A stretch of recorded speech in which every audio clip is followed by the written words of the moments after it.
Hey, thanks so much for tuning in to the FYA interview series. This episode today is a super fun one for me. I've known Bart for a long time, and we've worked together several times artistically, but we've not gotten to sit and have a conversation about what's made him who he is. And so there's a bunch of stuff that I didn't ever know about him before we talked that you'll hear in this episode, as well as, man, just a history of coffee in America, the history of coffee in Africa, the slave trade, how it affected that.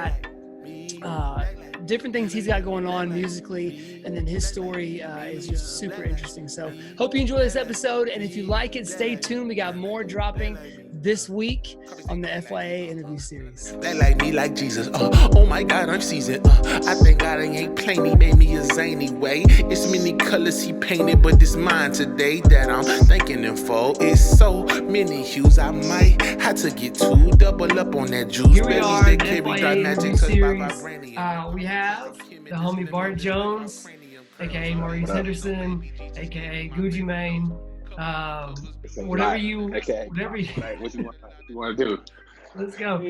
And obviously we've known each other for a long time, but what we wanted to do was, while we can't meet in person as a group collectively, we just wanted to take some time to get to highlight local leaders in our community. So why don't we start with this? I think the best place for people to get a framework for who you are, because you have a lot of different angles to you. We got a lot of stuff going on right now. I think the best place to start, why don't you tell us about kind of where you're from, growing up, what was your childhood like, and let's start there. Yeah, man. So I grew up in Black Haven, Tennessee, formerly known as Whitehaven. Whitehaven is an ex-burb, if you're familiar with the sociological term, but basically what that means is it was a suburb that has experienced white flight. And so since that time, and not just white flight, I think there's been some degree of just wealth that's left in general, but at that point it became like reverse gentrified, right? So it became poorer, more crime, more density, population-wise, things like that. So when I was growing up, Whitehaven was definitely past its heyday. There's still some parts of Whitehaven that are beautiful, Twinkletown, some historic places there. Elvis's home is there, but we don't go there. We don't claim that, you know what I mean? And so anyway, I grew up over there. I grew up behind, I guess, an infamous housing project called Pepper Tree. So I grew up in front of the square. We shared the back fence. And so I kind of grew up with a really, I guess you would say, family, the stereotypical kind of Cosby kind of family, I guess it's a type of Blackness that's not very popular these days, but, two-parent household, both had college degrees. My parents love Jesus. They're very much so like, you're going to college. I was a straight A student, got a scholarship, full scholarship to college. So, but because of our context, we were juxtaposed with, I feel like I had the best and the worst of the experiences of the Black community in some instances where, I had family members and people who were college educated and grew up around a house full of books. At the same time, I had family members who were, strung out on drugs and gang involved. And, we saw people get jumped, and a lot of people, found dead bodies in the neighborhood. But at the same time, I had an opportunity to get lots of mentors and access to capital for me to be able to get a scholarship to college. And so it's a very interesting experience. But I loved it, and it shaped me. My pops grew up as a real musical family, real creative family, but also very strict. Like, my mom and dad didn't play no games, so it's no secular music in the house unless my dad went in fire. You know what I mean? Then we get away with that. So isn't it funny, by the way, what parents will make exceptions for? It is, man. Because Earth, Wind & Fire will make it. But if you bring Run DMC anywhere near this house, like, it's trouble. Oh yeah, bro. I mean, in my house, it wasn't Run DMC. It was like, you bring 3 6 Mafia, Yo Gotti. Right. Like, I mean, I can understand that. I remember there was like this email that went around when Soulja Boy dropped Superman, and there was like, this song has explicit lyrics. And like, when I actually read the lyrics, I was like, dang, this kind of messed up. But the song still goes though. Like, y'all said it. No, my childhood, obviously, I grew up outside of Atlanta, but very similar structure to our household in that way that, we could not listen to anything secular at all in the house. And so I had my radio that I would kind of hide in my bed.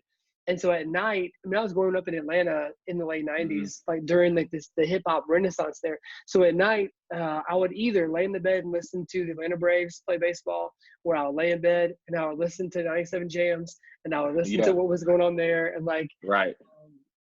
and so I fell in love with hip hop that way. What was your introduction to hip hop? Like, I mean, obviously in Memphis, you're kind of growing up with it just permanently around. But what do you remember Yep. the first hip hop song or artist that you were just like, it was something different for you?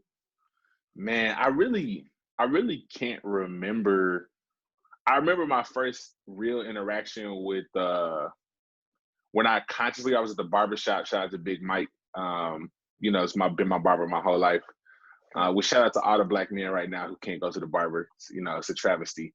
They're wrong to keeping folks in right now. But Well, I we remember got our son's haircut the day before the quarantine started because we bro, knew. it's sad right now, bro. So Yeah.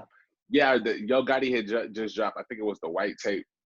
Okay. And I remember I was just really fascinated by the whole piece around it, and like hearing people talk about cocaine and the white car and his white clothes. And I think that I was just really, really fascinated by that because it was so foreign to what my family was about. But so many of my cousins, neighbors, friends, church members were on that, you know. But I definitely grew up in church, so like for me, I also was exposed to Christian hip hop really early, probably earlier than when it was cool. So the first Christian rapper I remember was BBJ. I don't know if people know about that dude still, but he was like a Christian Biggie. Right. No, I listen. I used to so yeah, I would download mixtapes the same way. Like they have 30 different artists on them, and I mean I don't remember a lot of this stuff. I remember BBJ from back in the day. Yeah, bro. He do spit, bro, and it was definitely interesting to me. I feel like all the Christian hip hop I got really put me onto some more mechanical, like more dexterous flows when it came to like lyricism and stuff like that. So people like Cross Movement, Yeah.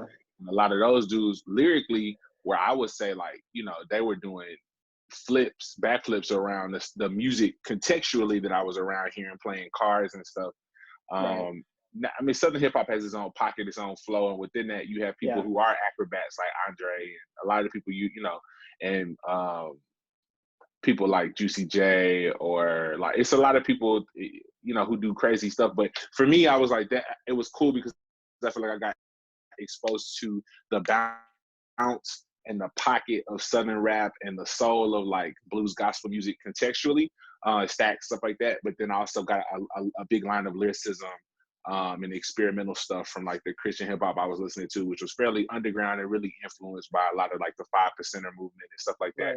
Right. In the North. So it's interesting, man. Hip hop has always been something I've loved. We used to freestyle after church, you know, mom and dad would be like, it's time to go. So we, of course, that meant 30 more minutes of waiting in the car when they said it's time to go get in the car. So we all just piled in the same car and we like turn on a song and just freestyle, try to find a part of the song that didn't have a beat, that didn't have any words, and just freestyle over that. Right. So I probably did that since I was from like 10 to 17 every Sunday. Okay, so tell me about your family dynamic. You have, like, I know your brother, and then how many siblings do you have? One. Just one. Okay, just one. One and blood sibling, but I got a lot of play siblings. So like people who used to stay with us. My homie Matt, you know what I mean? He was with us every week, you know. My dad was like a father figure to a lot of dudes in the neighborhood and dudes in our community. So like it would always be somebody that was like my play brother, pay little brother, who would be spending the night at the house and stuff like that. So it was a real community feel in Whitehaven, you know, like we all were kind of like each other's brothers and sisters, and everybody was everybody's mama and daddy, you know what I mean? Yeah.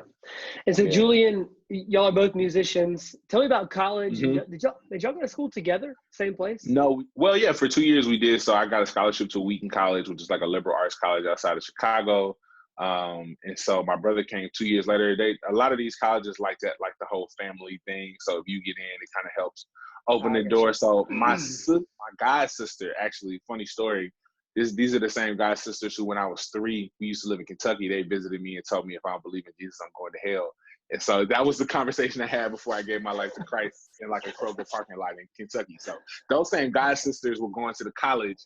And so I heard about it through them. Shout out to the Forts. And so I went to check it out. applied for the scholarship, got the scholarship.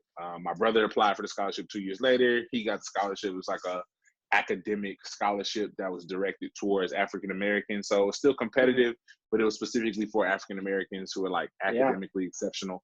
So we both got in, man. Shout out to that. Shout out to mom and dad making us do our homework and read books and stuff. So the experience was cool for me though, because I think it exposed me to two things. One, it exposed me to the integration of Christianity in the arts, or my faith in the arts, which was something that I'd always seen growing up, but never had like a theoretical baseline for, as far as how far it could play out to entrepreneurialism.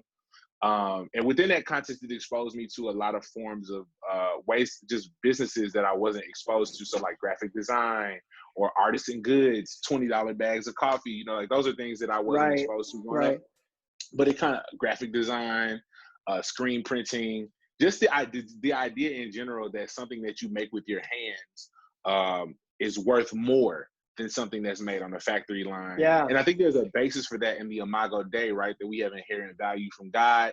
And so when we create something, that value is transferred and it's worth more when you have that personal. So I didn't have the theological foundation for all of that.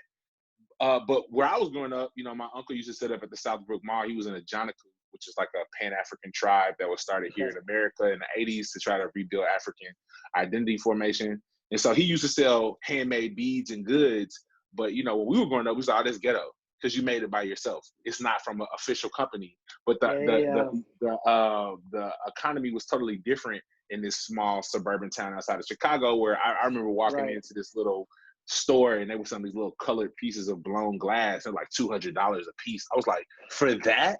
Y'all paying, you know, these old white ladies coming in dropping bands, bro, on these little rickety pieces.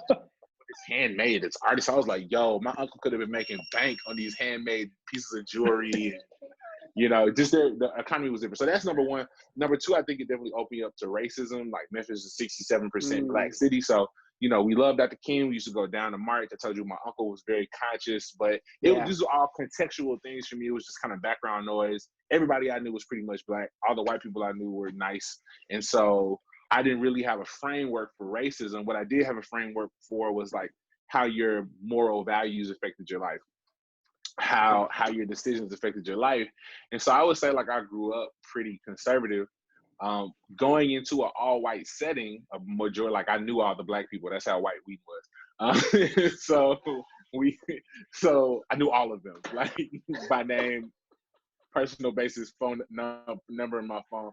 So like that exposed me to the experience of being a minority in a minority city. And once I experienced that, I started to notice some systemic issues. I studied sociology in college too. And so all those things kind of gave me a context and opened me up to, you know, the evils of white supremacy and things like that. And so really got deep into activism and racial reconciliation and like ethnic empowerment, identity formation. That's all stuff I appreciate that I don't know if Wheaton did that on purpose or not, but the Lord used Wheaton to kind of lead me down that. And I met a lot of really firm biblical brothers and sisters, got exposed to like Carl Ellis Jr., Tom Skinner, a lot of cool people, bro, who did some good, who done CCDA, John Perkins. Actually got a chance to meet John Perkins in person and serve at the CCDA conference, met Propaganda there for the first time when they were in Chicago. So a lot of great things that really set the foundation for, you know, all of this, right? The coffee, the education,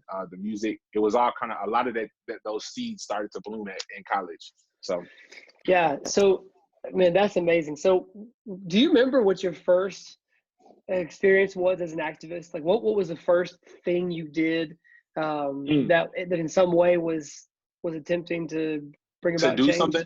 Well, so I remember I was a freshman and there was like a racial reconciliation group, and you know, I felt like these issues were easy at the time. I wasn't deep into sociology and I hadn't really tried it. And I feel like a lot of, you know, I still have a lot of Black conservative friends here, and no shade to them, but a lot of people who haven't ever been in a context where they're a racial minority or really don't know a lot of white people on a personal basis. And so they haven't had to have any difficult conversations about race with white people. They've only had conversations with Black people who are talking about racism. And so like, I remember being that type of person growing up in 70% Black city, right? I'm here and I'm like, oh, I'm about to have this conversation. oh no, you guys are doing it wrong. Here's how you do it. It's gonna be easy. And I remember my first time, they asked me to join this like racial reconciliation group called Solidarity on campus. And it was like a student group and we would do like stuff. So I was like, oh yeah, I'll join. It's gonna be easy. And I remember like we hosted this event where we it was basically like a privilege walk. So everybody lines up. It's like step forward if you've ever had a time in your life where you didn't know what it is. So we did that whole simulation thing.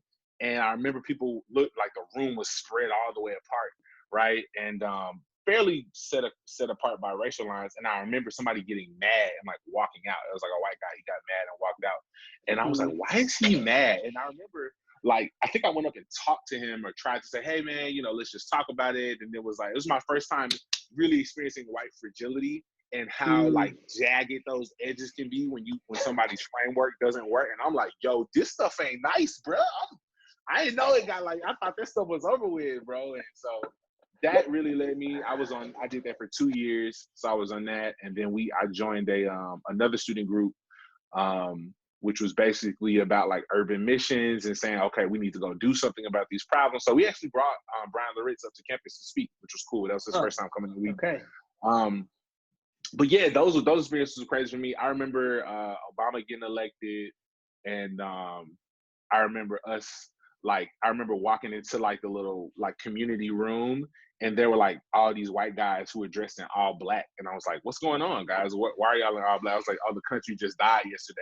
And I had just finished celebrating like mom, dad, so many people, grandma, just wow, we have a black president. So for our community, even if you don't agree with all his policies, the reality of it, it was like life-changing. And then to walk into a Christian community and see dudes in black because the country died in their opinion.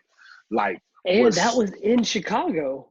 Yeah, bro. So that's what I'm saying. Like, literally, me and the homies almost drove into the city that night. So it's like, that was like people party all night in the city, bro. So it was crazy. And then I remember I was also in gospel choir, and I was a rapper on campus too. And so like I remember it was Black History Month, and we would do these things called like it was Willie O Chapel, which was the name of our like Black student union. And so we would like talk about, we would do gospel music, we would rap, blah, blah, blah, blah, blah.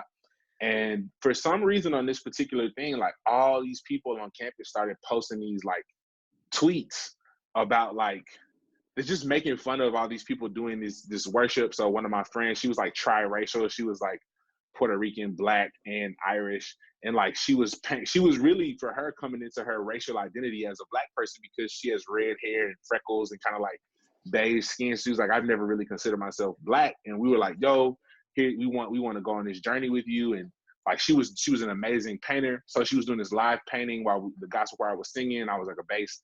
And like this guy was like tweeting like, yo, her painting is trash. And like, I'm not gonna get into her whole family story, but like all these people, like my Filipino friend, they were saying that he looks like an Asian elf. Why is this Asian elf on here? And like just a lot of really racist stuff, racist memes. They started like a Facebook group.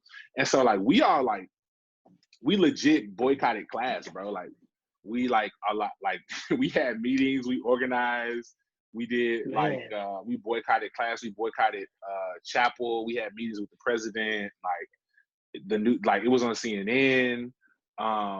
People were coming to our apartment because at that time I think I was a junior, and so like I said, I knew all the Black people, so most of my friends were in leadership. I was in leadership, and so people were coming to our apartments, us and our sisters' apartments, like crying, and I was like, I'm never sending another Black person to this college. Like it was crazy. So I think that was my first time with like a crisis, instead of like we have to organize to address an issue systemically and create like policy changes on campus. And that was crazy. It was a crazy experience, man. People still talk about it sometimes. It seems ridiculous, like since I've moved into education and like my students die on a regular basis, you know what I mean? Like, and now I'm like, bro, we were mad about chapel tweets. But at the time in college, you're offering your art, and we had this big emphasis on worship and liturgy and, embracing diversity. And so like, we're doing this very vulnerable act, and people mocking it because of our race was like, it was, I guess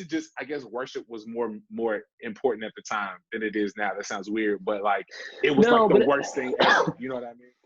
Yeah. When I think about this, like the stuff that was happening to you guys is 100% racist. and wrong Yeah. and shouldn't have been happening. And the system, 2011, bro. yes, and 2011, 2012, like that's crazy.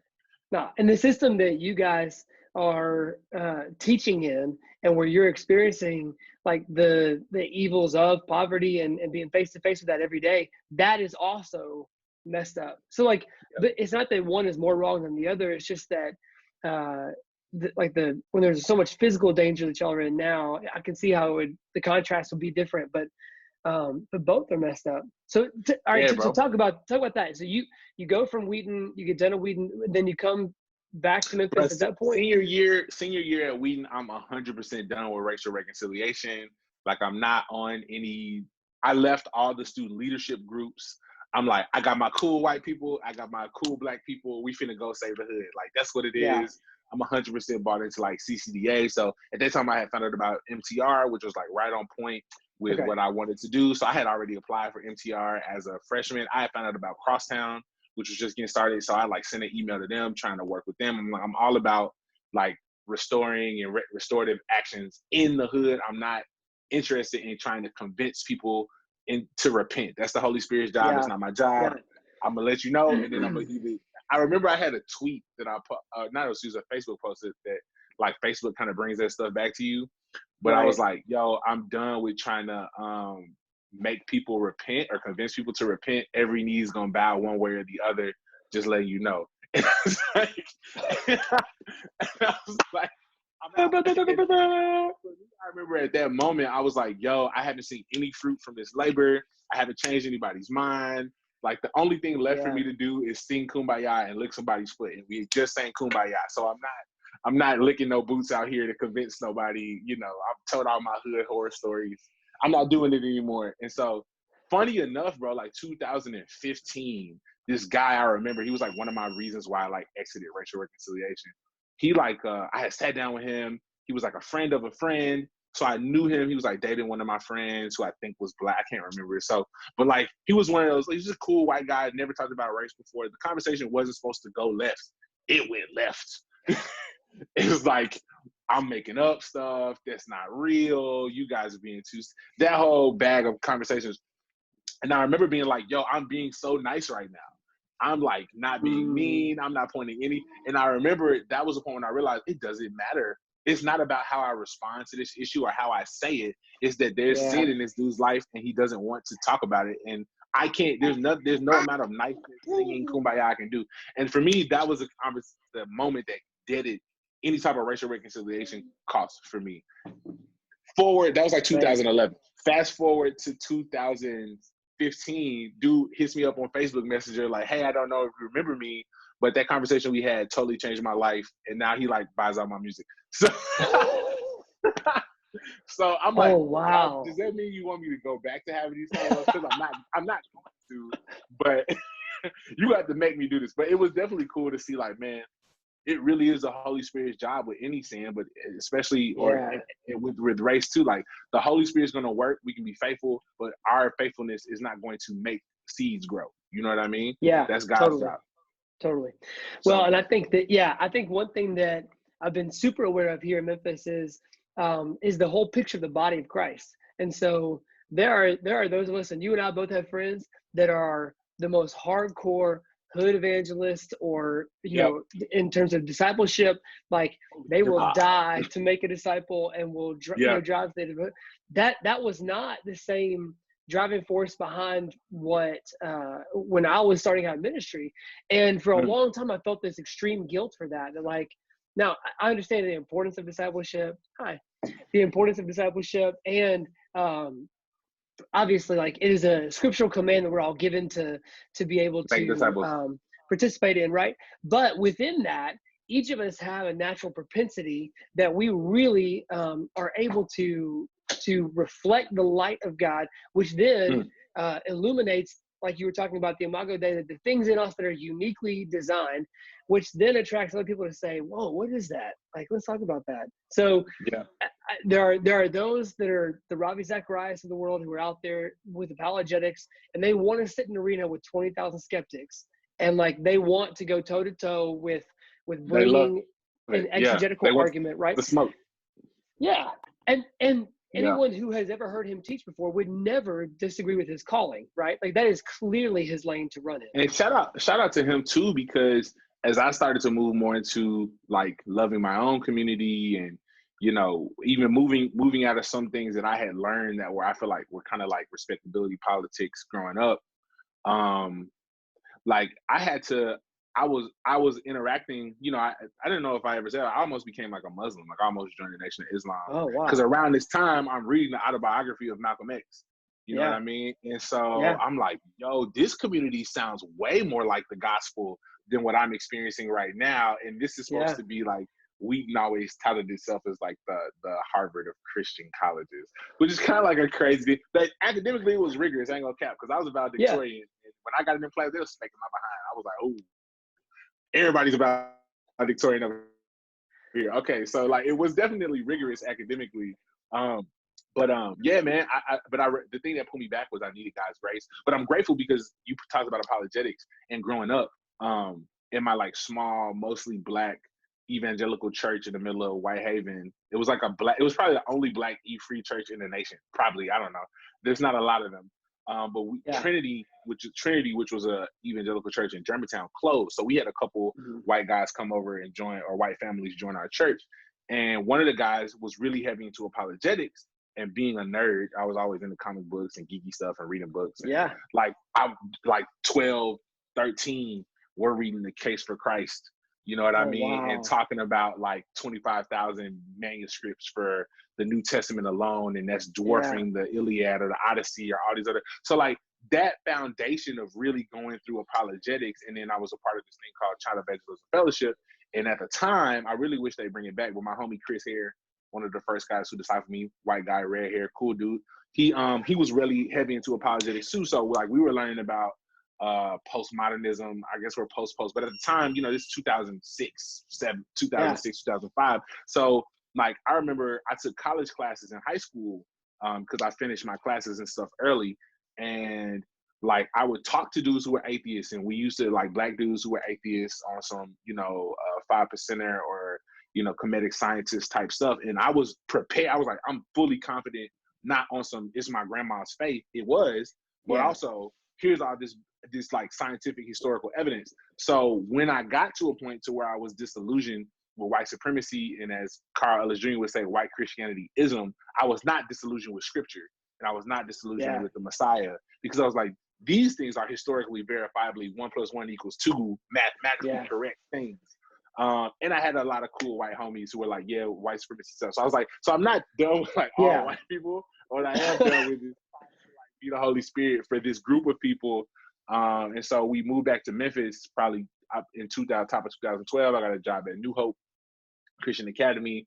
With shout out to Wheaton, because like when they heard I was from Wheaton, I feel like that was like the plug. Was like, you went to Wheaton? I remember we went to Second Prez, because like the guy who was the head of school there at the time was like, I guess he was showing me off. He was like, yo, we got a Wheaton grad here, which I didn't know Wheaton had juice like that, because I had never heard of Wheaton when I went. But I think Wheaton got the sauce in like the white evangelical community. It's like a plug. No, that's so like, no doubt about that. So I went and I was at the school, and mind you, nobody in my community even knows what Wheaton is, right? So I have to explain it like a lot. You went to school in Chicago, not in Chicago, outside of Chicago, small liberal arts. Billy Graham went there. But so, bruh, this lady is like, he's like, oh yeah, this is our new hire. He went to Wheaton, and this older white lady looks at me. She's like, you went to Wheaton? I was like, yeah. She's like, oh, well, my daughter applied and she didn't get in. I was like, the kid in the hood was like, I guess your daughter's stupid then. I don't know what's I can tutor her if you want. But I was like, dang, that sucks. Well, it was great for me, and I just walked away. But yeah, I got hired at New Hope. It was a really great experience, man. Learned a lot. That was my first hip hop club, and that like hip hop club I was able to start there was a foundation for a lot of the stuff that eventually I wanted to turn our coffee company into. Like Dream, bro, I'm hiring old students, people who I used to teach now, I'm hiring them and using their entrepreneurial gifts to either design apparel or to learn how to be a barista, or like long-term goal. We gotta make some more money before I can do that. But that position of like the intersection of culture and education and activism and my faith, like really started, I think, in my career at New Hope. So shout out to them for giving me the freedom to do that. And you know, MTR then was the next experience, and I started to learn about Chris Emden and a lot of critical, well, I guess you could say critical pedagogy is the technical term, but it's where I got my master's degree and learned a lot about other researchers who are intersecting, you know, racial empowerment through hip hop and education in the same space. And so that's where I did kind of my like thesis in college on, or in grad school on, and that. And I'm still a hip hop artist, so I'm still making music. I go work at Sherwood in Orange Mound, oldest Black community in the nation. I'm sorry, Harlem. It's not Harlem, it's Orange Mound. And so I'm still doing music. But I remember when I got my first job, I like, you know, I was on some pretty conscious rapidy rap stuff by the time I'm in college, because I'm like fully into my artistic, you know. So I remember I'm kicking rhymes like MC, do we get it? The lane's way different, restricted 1960 lyrics. Yo, they want to Jim Crow, the kids flow, but kids know love ain't got the color. We want to flow with the rainbow. We go with the pain go. Band this rap, we stack these racks on tracks like Pringles. Muddy waters in the optics to the step out of hip hop, seller the men heavyweight boxes for the. So I'm doing that type of stuff, and I'm kicking it with these kids in North Memphis and Orange Mound. They're like, that's so whack. We want to turn up. And I'm like, yo, so that challenged me again, because, you know, I had gone from being the only Black person and kind of like on this Black excellence tip to like, I feel like it really pushed me back into the blues. And so now the album we just dropped, Coffee Black, I think is a cool intersection of like this being this downward movement. Who talked about this? I think it was Quincy Jones, and it was what's my guy with the fro and the black and white suit all the time, and the glasses. I can't remember his name. It's slipping me right now. Cornel West. So it was Cornel West, and which his book was really formative for me. I feel like people should read his first book. There's a lot of gospel centeredness in that. But so it's Cornel West, Quincy Jones. I remember them talking. No, scratch all that. It was Kirk Whalum, and he was talking about how the epitome of white artistry is ballet. And in ballet, the epitome of that is being in point or on point, right? And it's about being elevated above everyone. And in Black music, the ultimate form of expression is getting down. And so it's a downward movement. And so it's crazy, right? So the song Down Down on the album, which it's hard for me to pick a favorite, but Down Down definitely is in there. I feel like moving back to Memphis, to me, rounded out this experience, because it showed me how to still articulate and express and be creative, but always to stay down with it. You know what I mean? Yeah. And to make sure I can hold other people down with my art and with business, and even the way I articulated my faith. Like, I'm like, if I'm quoting, you know, Abraham Kuyper or whatever, with stuff we were talking about in grad school or college, but I can't express it. What's up, babe? Sorry. And I can't express it in a way that is understandable by my kid who's failing my, you know, 7th grade English class, then it's not valuable, right? And so the album, to me, I think is this cool thing that the Lord did. Honestly, the Lord's taking me on these journeys where he's kind of allowed me to experience these pieces and myself to become comfortable with the artsy, weird parts of myself, but also to reconcile those with the downward bluesy spiral of my experiences. So that's honestly where my artistic name comes from. Bartholomew Jones it's a duality, right? Where you have this ethnic Hebrew name, Bartholomew, and then you have a very American Black name, last name Jones, right? And so it's the experience of being in and of, but not of, you know what I mean? And like that experience of being even African American, the duality of that. So like, it's like, man, I have this like kind of like learned experience, got 2 degrees. I'm a nerd, but also like, man, I grew up in the middle of Memphis during, you know, 3 6 Mafia, the height of 3 6 Mafia and crunk music. Crunk ain't dead. Shout out to Duke Deuce. And Yo Gotti. So like that, what does that music sound like? You know, families into the blues. My dad played trumpet, went to the same schools, Maurice White, all this type of stuff. But like, you know, at the same time, I also really love rap. You know, I love words, but I also love just the feeling and rhythm of, you know, trap music. And so it's like, I think the album is this cool experience where it's like me figuring out how to reconcile how I talk to my students and how I made disciples in my neighborhood and how I reconciled myself to where I grew up, translated into the music. You know what I mean? Of this okay, you had a chance to be educated, but also what did it mean to take joy in and to honor and to show great gratitude and thankfulness for where you come, and see the beauty in that. So Amazing. I love that. yeah, I love that. it's Okay. crazy, bro. So especially in light of that, talk about, once you talk about you talked about your musical journey leading up to that. Where do you hope for your music to be in the future, and what are you doing in terms of like the artistic scene in Memphis? Where do you think the state of music is in Memphis? Yo, so I remember when I moved back so like I told you where hip hop was for me leaving Memphis, right? It was like, me and the homies trying to learn how to juke at school and freestyling, and everything was crunk music. Everything was 3 6 Mafia. Just that's what it was. At least on like non-gospel music.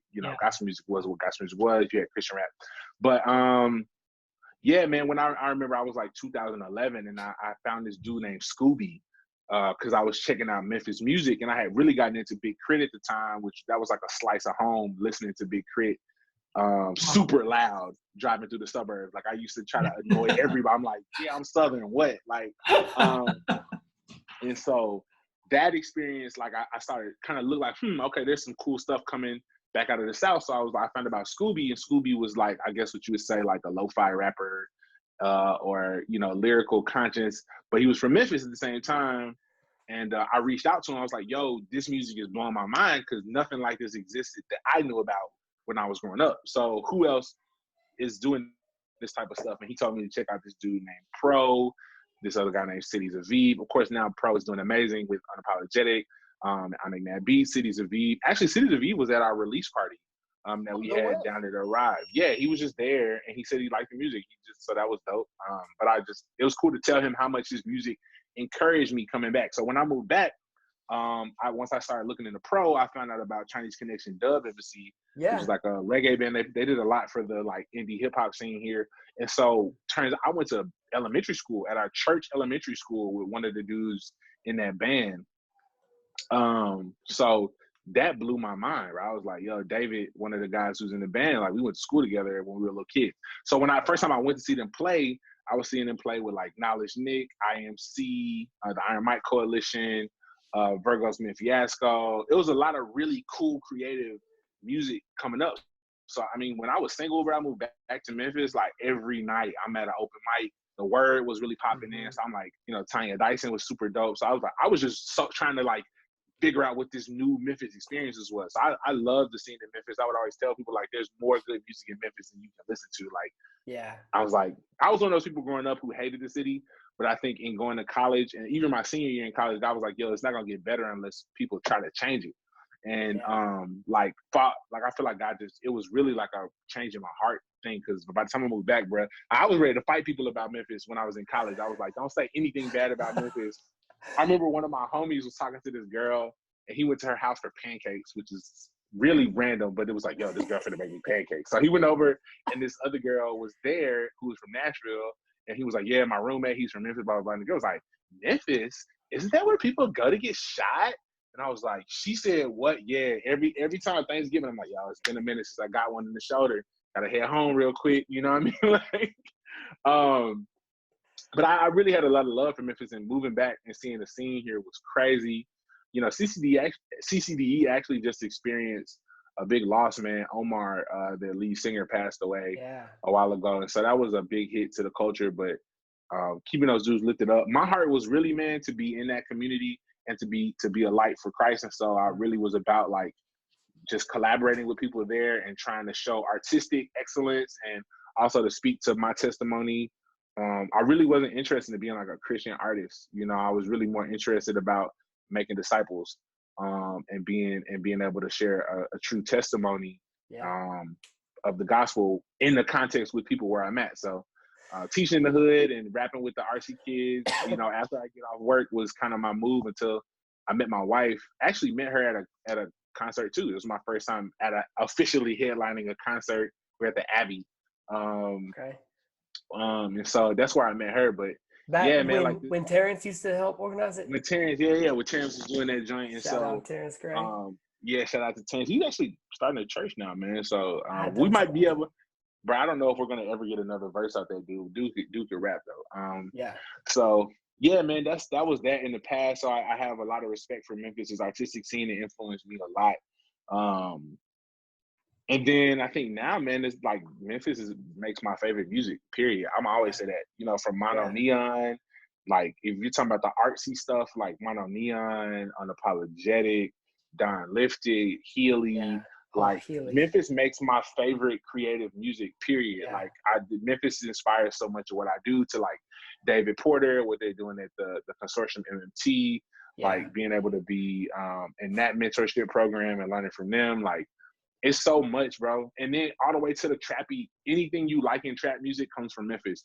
100%. And like Neem, I Make Mad Beats at Unapologetic. I remember I was reading something he wrote in some article, but he was like, at the time, the most popular, they did research for the most popular genre was trap in the world.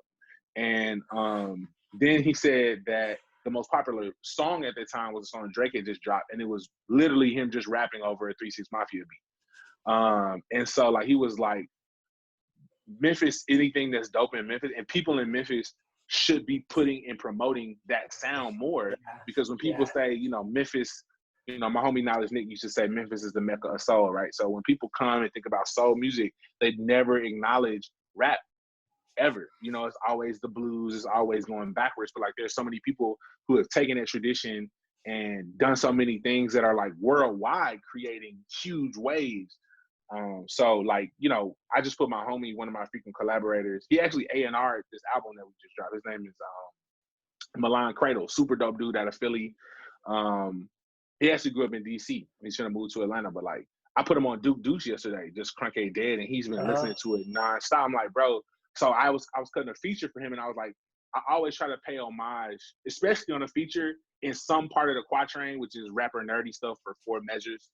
At some quatrain, I try to pay homage to, you know, crunk music and what's happened from here. So like I always try to give you some type of something, you know, big rock, like some type of flow somewhere. I'm trying to pay homage and let you know, like, okay, we on this stuff with the guitars and we on this musical stuff, but I'm still from Memphis and I still have a lot of respect for the culture and what is done here. So I'm right now musically, man, I'm super excited about the fusion of these two things I see, where you got people like I said, Iron Mike Coalition doing great stuff,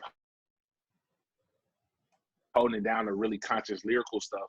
And then you have people doing like Deuce, Yo Gotti still doing great things on the bag, all these people holding down like gangster music right now. And then, you know, you have people who are fusing those two genres. And that's what I'm really excited about, is like, you know, the fusion and what it would look like for us as a city to come together creatively and create these new things, which I know you're about too, man. We got a record in the work, you know.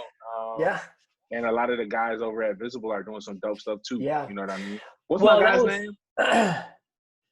Devin Westbrook. Yeah, Devin. Shout out to Devin. Bro. Like he's doing some super dope stuff too. He'll be in that. Yeah, he'll be in that world in the next year or two. It's too many to name, bro. That's what I'm saying. It's really not fair how talented Memphis is. Like, it's not fair. Well, and I think one thing that was so enamoring to me about when I first met you, which one of my first, you might have been the first person ever that I first rapper I ever DJ'd for live. Oh yeah, at the Purple House. Yes. That was crazy. And so I remember watching, I was like, I'm watching kids like vibe to Christian hip hop for the first time ever. Like, I DJ'd at the school all the time, and I would try to sneak in some stuff that was positive every now and then, but I had to be real, real careful what it was. And if it was more than one song in a row, I'd get booed off the stage like the Apollo every time. Yep. And so watching you on the stage and like engage the kids and like be able to like have them vibe into your music, I was like, this is what God gave this ability for, is to be able to create those bridges and to be able to bring people into that. So speaking of that, so I sent you a track earlier because we're on Zoom. Oh yeah. The delay would be super messed up. So bro, You are no. This is not me just blowing smoke because we're talking face to face. Right. One of the best freestylers I've been around. I appreciate you. Yeah. Selfishly, I just love listening to it, right? Like I just love listening to you freestyle. But I thought it'd be cool. There's a couple rappers we have lined up to have on, and musicians we have to lined up to be on this series. And so every time somebody who has a creative bent, I want to give them a chance to flex and kind of show their abilities. And so I sent you a track. Okay. It's got 4 different beats, sloppily mixed together because I did it in a few minutes at home. But it's cool, bro. Okay, so and let me give the credit to the artist first because I'm sure this will not go viral or anything. But to make sure that nobody's trying to rip stuff off, I did not make it myself. The first one of my favorite artists. He's in Nashville, but it's Amerigo Gazaway. Do you know about him? I don't, bro. And bro, the crazy thing is, we had so many concerts lined up all the way through. We were gonna be doing a concert with my homie Joshua in Nashville, like in June. So it's kind of sad, but I mean, when all this ends, I definitely want to connect with him. What's his name? Yeah, well, Amerigo Gazaway. I do not know him personally. I just stalk him online because he's amazing. And what he does is he takes kind of classic hip hop albums and then classic soul albums and mashes them up. And so he did one with Common and Stevie Wonder, and he called it the Six Wonders. I think the track that I sent you, or the Six Superstition or something like that. So he took Superstitious and then some element of Common stuff, and then he fused them together. But he always releases the album with the lyrics, and then he releases just the instrumentals. And he's an artist too, so he plays bass on some of the tracks, and he breaks the drums up, puts in more hip hop patterns. Amazing. So Amerigo Gazaway, check him out. I try to link him in the comment section when we post this. The second is a Kanye beat. The third is a Swizz Beats, one of my favorite producers of all time. T.I. beat, and the last one is from 3-6. So why don't you hit play on the track, do your thing. Let's see you freestyle. Let's see. Yeah. We might wake the kids up with this. Yeah. Okay. Whoa. Okay. Waiting on the beat to drop. Yo, I'm finna kick it. The coffee stay black. Voodoo be frog rivet, they so lack. I can never piglet. I can never lack. What I got inside, I give it to you. Crack. Step might hit your mama's back, but I know what it is. God heal me like that. Resurrection when I step up on the microphone. No one best believe I get it when I'm sitting in my home. Memphis, Tennessee. Yeah, we finna be round up free. In a minute, just wait on me. I'm coming out the house, let you know we all gonna be good, and we all in the hood, but we all know we should stay inside like the mayor said. But when it's time to go, man, we bust that leg. I protect my own family, I'm never playing about it. And when I'm in the city, you know we steady be rowdy. The connection strong. I stay on when I rock the microphone. I flex the big arm. Yeah, I'm waiting on the next beat. Here we go. Bring the heat. Yeah. Okay. Ooh, this just slow down. I have time. Yo. Whoa. Okay. Yeah. They told me stop. I never could. I'm back with it strong, growing like they ever would. Planted by the water that keep me in my own place. You know I got the revolution for the new lace. Many pretty people want to be appointed, but I can never stop with them. The place real good, and I'm feeling hip rhythm, hop in them. You know I never stop cop it on. Idiosyncrasy when they sitting with these people, but that can never be man. They too bleed evil. I can't stop it. I go up higher, and then I stay with the steeple and I pray to the Messiah, because you know I'm in a place and you know I'm never lying. Yeah, I ask man when I kick the microphone 1, 2 when I lick it. It tastes good and I feel it in my spirit. Sweet to the body, sweet like syrup, a syrup. However you say it, I fit it. I kick it on the microphone and yeah, I'm living. About the people telling me that I can't go outside, but I know I'm saying good, so I'm killing in the vibe. But when my moment come, we bringing everybody up. You know I'm never stopping if you bring it, our body up. I bring the kick and the one and the snare. Best believe I'm on the place and I'm chilling with my hair real long like Samson. And one when I'm on the court, best believe man, I'm mad, son. Yeah, bring them out, bring them out.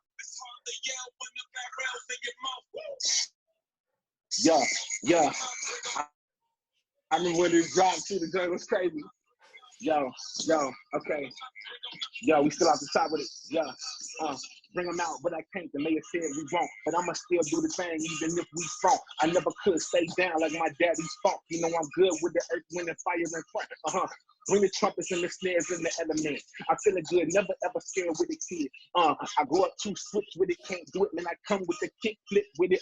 Cut a note like we used to do up in the grade school. Feeling real good, best believe I never play fool. Let's bring your own tool. Let's bring your own food. Gotta eat, get up on the plate. Yeah, we all good. Cooking on the barbecue, got the dry rub with it. And I'm feeling good, wife giving me the love for it. Got 2 kids, 2 children, and I don't play about them. You know we bring in the city and then we slay about them. Anybody wanna step up in the vicinity?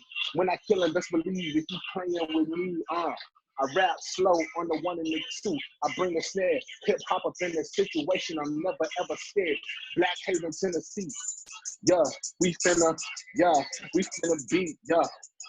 I remember we was waking up in the day. They was coming outside spraying all the AK. I could never ever play with the people doing that. Mama said, "Well, go to school, gotta go and hit them ass, hit them A's, never D's and a S. When I please, just believe, step up in the library, getting these, stacking books, stacking cheese. Now I'm bringing all the cheddar, and I'm trying to get the hood kicking pasta so we better. Yeah, that's lasagna. You ain't understand the flow. When I flip it, then I kick it, and I'm never finna go. Yeah, I'm never going back, and I'm never getting ghost. If we talking Holy Spirit, do you know I'm with the most? Want the smoke when they come in? Just believe I brought my drummers, and I'm bringing it down. I'm feeling frank like I'm Obama. They told me they bring the blackout like it's dead. Hold up, wait, man, I'm doing this. You acting like you said. Hold up, wait, yeah, I do it. Just believe it for the people. Yeah, when I'm packing, not the fuse, it's not a steeple, but I do it though. Hold it in my city, and you know I'm feeling good. Never feeling itty bitty, down big dog with the big wall, with a big mouth coming in, got a big swat, so don't get locked. Yeah, when I'm coming for my city, I don't play about it. In town, Tennessee, yeah, we straight about it. Copy black and that no sugar, no cream. Just believe I'm never doing that. Don't put it on my dream. Nah, it's the king, yeah. Bartholomew Jones, it's a name kind of weird, but it beams. Yeah, it's bright like a gleam from the sun in the sky, and the God bringing blessings for the king. Slice the pie. Okay, yeah. Let's go. Yeah. Okay. Oh my gosh, that was amazing. Hey, what we gonna call this, bro? We gotta have a name for these joints. Look, you gotta. I'll give you the naming rights to this one. You can let me know. Okay. Yeah. That's dope, bro. Okay, so last thing before we go, let me know about the coffee. Where did your coffee obsession come from? How did you get, and not just into where you like drinking it and you can be a snob ordering it. Right. Learning the whole process, learning about fair trade, learning about roasting, learning about all that. Talk about that for a few minutes and tell us about how you got into that. Yeah, man. So I got into coffee. I feel like I woke everybody up in the house there freestyle. Yeah, so I got into coffee just in college. Like I said, I was like at a college around a bunch of hipsters. We're in Chicago, so like intelligentsia is huge. So the coffee culture is there. My dad always loved coffee growing up. My mentor, Chris Hare, what up, my G? When I was in high school, we used to go to Starbucks. But I would drink coffee, but it would like be with the powdery sugar and cream at church. You know what I mean? The joint you had to scoop. Right. So I was like, I never liked the taste of coffee. But as I started to drink it more and more, because I was an elementary education major, so I like had to learn about, whatever. I had to do lesson plans and stuff. So I'll go to a coffee shop. Right. And I'm an artist, so I'm writing rhymes and stuff in there too. I started to notice like certain coffee tasted better than others, long story short. And because I was pulling all-nighters, I was like, dang, man, like I can't do the sugar and cream. I'm lactose intolerant, so it would make me sick if I had these big giant lattes, and I'm staying up all night. So I started just to take that stuff out. And then I really started to see like, oh, this coffee tastes trash by itself. Why is that, right? So I told you I was a nerd growing up and stuff. And so I was like, man, I started to do research. I went to a Korean church most of my time in college. So shout out to WAC, Western Alliance Church. And so one of our small group leaders used to be a barista. She was like, have you ever tried an Americano? So she made an Americano. I was like, yo, this is amazing. Because it was so clear and it didn't have the like bitter, gross note that a lot of coffee had, which I thought was a part of how coffee tasted. It's not. That's the process that people put the coffee through, but we'll get into that later. So Anyway, all of that led me to just like starting to buy my own coffee, brew coffee at home, try to find local roasters, people who had different brews. And, I started learning coffee comes from different places, it's not all the same. And, depending on where it's from. Long story short, I moved back to Memphis, get married to my wife. I'm still on the coffee tip. Our first date was at Bluff City Coffee, which at the time I thought had the best latte in the city. It doesn't, but shout out to them for letting me. And so I was just on this journey, man. And I remember she bought me an espresso machine our first Christmas we were married. And I was like, yo, you spent money on like something I'm interested in. Growing up blue collar, like you don't spend money on interest or the arts. You spend money on needs and necessities, or you on gifts, So like my wife doing that kind of gave me permission to like buy. I got like 7 different pour over things in the house. So her doing that gave me permission, I feel like, to really buy into coffee. So then I probably dropped like 3 or 4 bands on coffee. It's just like subscriptions, going to shop 3-4 shops a day, buying hella bags, and just getting into it, nerding out. And as I was in this process, there's a question that was always in my mind. I was like, damn, why am I the only Black person? Like, the more I started to learn about it, eventually I realized, oh, this is an African product, right? It comes from Ethiopia. Later, I found out it was stolen from Ethiopia, or from Africa specifically, by 2 Dutch spies. So the story goes. So it's like the history, people debate on how it got out of Africa, but it was discovered there.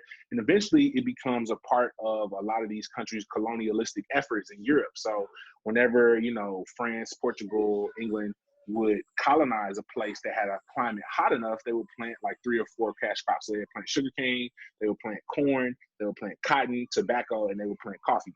And so that's how all these countries, you wonder why it's all around the world. It's because all these countries were colonized. And so it was planted as a cash crop to basically perpetuate slavery and have the indigenous people pick it. And then they could flip it and make a profit. So it's really drug dealing, to be honest with you.